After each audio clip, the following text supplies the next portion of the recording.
Welcome to Out of the Rough. I'm Fred Arnold, and in this show we want to highlight opportunities and solutions to help get you out of the rough and into success, both personally and professionally.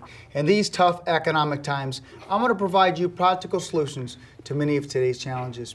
And in this show, we're calling it the inaugural show of the Out of the Rough-Provisors edition, and my first guest is Steve Ragow. Did I get that right? Yep, pronounce that right. And he's from TRCG Advisors.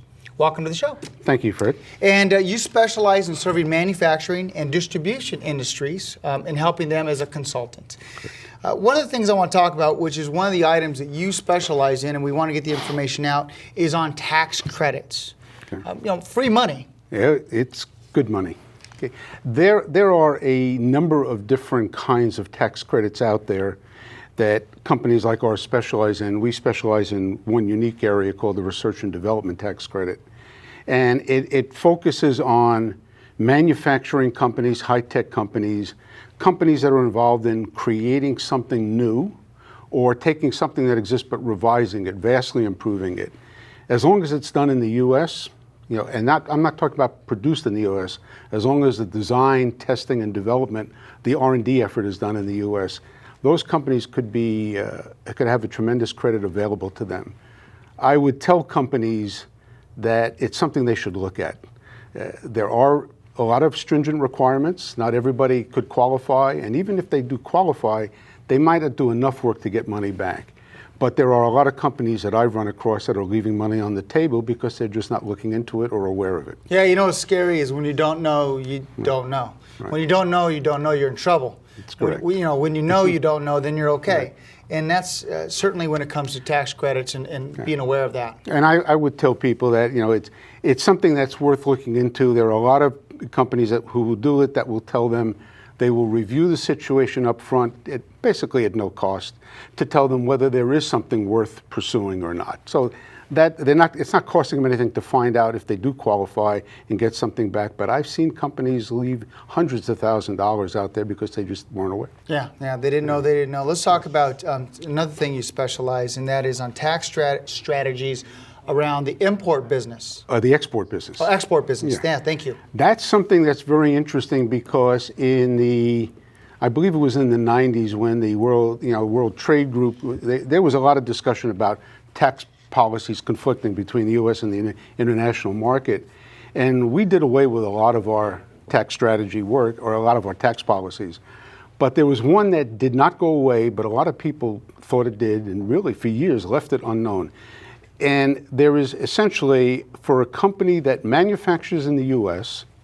and sells their product internationally, and again, I'll keep it very simple at this moment, half of their profits on their international sales can be treated as a dividend and taxed at a dividend rate of 15% instead of the normal 35% tax rate. You're looking at a nice strategy for companies who are growing exports, and I am sitting on the board now with the International Trade Committee, and there's a lot of effort nationally to push companies to grow exports. And companies like that are growing exports, finding good market overseas, this is a strategy. It's a tremendous opportunity for them to save a considerable portion of their funds. Exporting's great because it brings jobs here, and we're shipping goods and services elsewhere. That's what the focus is behind that. Yeah, it's all about jobs to get us back in these tough economic times. Let's talk about something you also specialize in, that is business procedure reviews. Expand upon that. Well, that's a really it's a good area to talk about. When I'm doing a lot of the reviews on companies on their tax strategies, it becomes very apparent that they either operate very efficiently or they don't. And I'm not going to talk about technology as being the wherewithal magical solution, because it is not. Usually technology, in my mind, and I got involved with it way back when, before PC, so I've been involved heavily through a lot of evolution. But technology works well when you have a lot of volume, but you have good procedures in place, and you're operating efficiently. When you're operating inefficiently, all you're going to do is mimic that and magnify it by the growth in volume. And I have seen companies who had a tremendous product, had good opportunity to make money, and after a certain point they hit a brick wall and they didn't know why. There was a lot of internal fighting and confusion. There were customers getting angry. And it was not because of mistakes people were making. It was they didn't know how to run their business. They didn't know how everything needed to interact. And as they kept growing, that changes continuously. A procedure you put in place when you're a startup company, you get to 10, 15 million, it changes. You get to 50 million, you have a lot more people, it changes. And companies do not pay attention to that like they should.